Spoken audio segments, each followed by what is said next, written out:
Hey folks, hope you all are doing well and having a good holiday break, time off, etc., or that you've had one. If you are taking this in on Monday, which I hope you will, I hope I'm not interrupting your weekend by posting a video. So I wanted to drop in, talk to you a little bit about what you're reading, what you're doing, and what's coming up.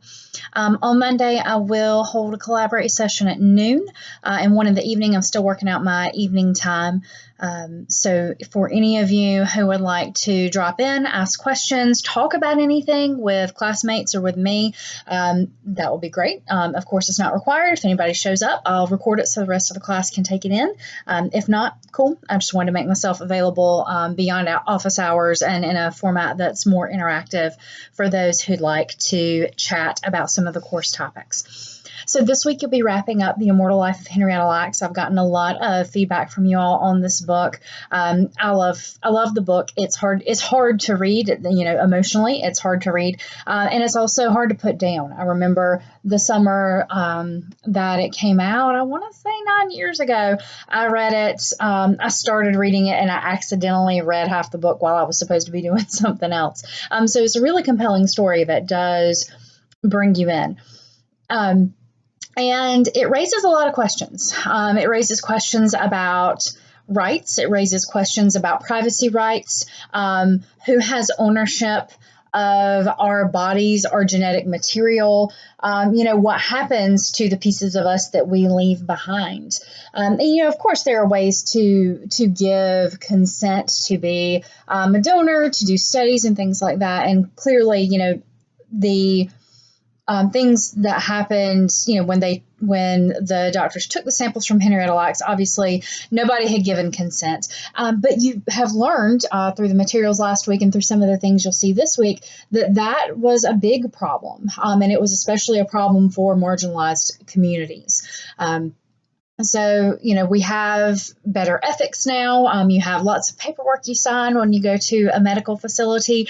So we see that a lot of changes have come about, and that's good. But we still have a lot of concerns. We still have a long way to go from, making sure that everyone has access to care, that people are treated equally and treated well when they seek medical attention.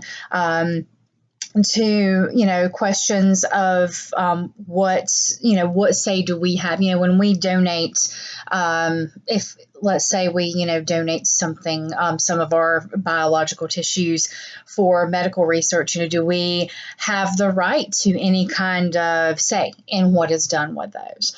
So lots of questions. Who can profit off of our biological materials? You read the case of the MoCell line. I want to say his name's John Moore. Sorry, it slipped out of my head. You read about the man who was able to actually make money off of his disorder, and which was very much needed. And he was also able to do so and help others. So lots to think about there. And, this book covers so much. It deals with issues of education, class inequality, racial inequality, a lack of transparency in research. There's the Gila bomb discussion, where researchers essentially tried to cover up what happened and were in denial about what had happened. And if you watch enough of the BBC documentary, Cancer Cell Research, The Way of All Flesh, you'll see, some of those researchers still denied that this was a thing years later. So, on the flip side of that, we have good scientists. We have people who are doing important research. And, we should trust scientists. But we also see the issues that have come up. And there are issues that come up with funding, who funds these studies, how do scientists keep their funding, and sometimes trying to keep funding that has led scientists to do some things that are not so great. So things to think about. So we will talk some more the following week about security and privacy issues and other ethical issues. And I know that this book and some of the other topics in the course, I know that class and income inequality became a forefront of our thoughts in reading Second Machine Age. So I'm hoping that at this point, you're forming some of your own questions, thinking about what's right, what's wrong, how do we handle things. And in a lot of cases, I mentioned this at the beginning of the course, we don't so much find answers as we find more questions, but that's okay because that's part of the critical thought process that we are working with here. So, Career Outlook essays are coming in this week. A couple have already come in. I'm working on those. Really excited to read them. I can't say enough about the journals y'all did for week 4. You noticed it took me almost 2 weeks to grade those. You all wrote so much. You had, and I mean that in a great way. You had so much to say that I had to really take my time with them, and that's wonderful. Like that's what you want a teacher to tell you. So thank you very much for the thought that you put into those, the questions you raised, the discussions that you had there. So then the end, we're almost there. This summer, this whole year has been weird, but this summer has just felt strange. 4th of July always feels to me like the part of the summer when I panic and feel like it's almost over. And this year it feels like we haven't started. And I know that we are very well underway, but at any rate, it's coming. So for the end of the course, you do have a final project assignment, and I have really thrown the doors open on that. You'll notice when you read it that you've got numerous options for topics. You've got numerous options for formats. I know that some people don't like writing essays. I know I'm an English teacher. Hard to believe that people don't like writing essays. So I'm giving you some other options for creating a project. You can do a presentation. You can do a compilation. You have some options.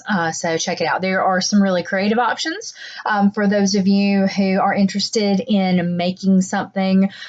You can create a work of fiction or a small screenplay. Sometimes I've had a couple students do Black Mirror episode scripts, things in that stuff. So that's an option. And of course, for those of you who are like, please give me the normal thing, you do have the option to write an essay and turn that in. But I'll do a separate video on that because if I start talking more about your project, this is going to drag on for 20 minutes and I don't want to do that to you. So feel free to check out the overview. You'll know that there's a lot in next week's folder, but you do have some extra time to do it since I had to have our due date of Monday this week because of the break for the holiday. And since the course ends on a Monday, I decided the best thing for everybody is probably to shift you guys to Monday. So you'll notice you have extra time. I don't have any more Thursday due dates for y'all because I didn't want to hit you with a couple day turnaround. Flip side of that, there's a lot more stuff in the folder for next week. So more stuff to watch, more stuff to read. And yeah, I guess I'll stop there, see how things go on Monday. If you need help or have questions, let me know. I'll be pretty off the radar on Saturday. I'll try to check back in some on Sunday and on Monday. Back to normal, back to hitting it. So I hope you have a great weekend and y'all take care of yourselves.